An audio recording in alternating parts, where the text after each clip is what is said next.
Grace, mercy, and peace to you, dear friends in Christ. Continuing with our readings from 1 Peter. Today we read 1 Peter verses 6 through 9. In this you rejoice, though now for a little while, if necessary, you have been grieved by various trials, so that the tested genuineness of your faith, more precious than gold that perishes though it is tested by fire, may be found to result in praise and glory and honor at the revelation of Jesus Christ. Though you have not seen him, you love him. Though you do not now see him, you believe in him and rejoice with joy that is inexpressible and filled with glory, obtaining the outcome of your faith, the salvation of your souls. Well, anytime a sentence starts with "in this," we probably think about what the "this" is. As we heard yesterday, this is the faith that by God's power we are being guarded in for a salvation that is yet to be revealed, or that is ready to be revealed at the last time. It's in this salvation that you now rejoice. Even though temporarily we are suffering various trials, and certainly we could look at the COVID-19 as one of those trials. It is in order to test the genuineness of our faith.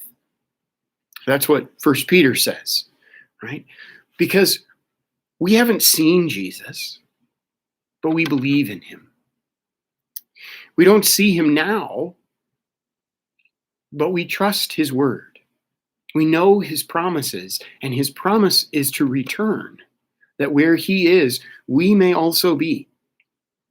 Right?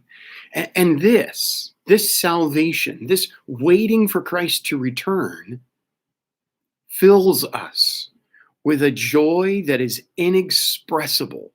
That is, we don't even have words to say how great this joy of our salvation is. I'm reminded of how David talks about in Psalm 51, asking God to restore to him the joy of his salvation, trusting the promises that God has made. We too trust the promises that God has made, regardless of our circumstance, and know that this salvation is the result or the outcome of our faith. It's what our faith leads to, the salvation of our souls. This is good news. This is great comfort for us. Even while we wait for Christ to return, we have this joy that is given to us, regardless of our circumstance. Even now, we can rejoice that our salvation is that secure. God has promised. He has promised by his own name, and there is nothing greater that he could swear by than his own name. And God, who cannot lie, has promised this salvation to us who believe in Christ, even though we haven't seen him. And we rejoice in Christ, crucified and risen for you. In this, we can rejoice. In that joy, the Lord bless you and keep you. The Lord make his face shine on you and be gracious unto you.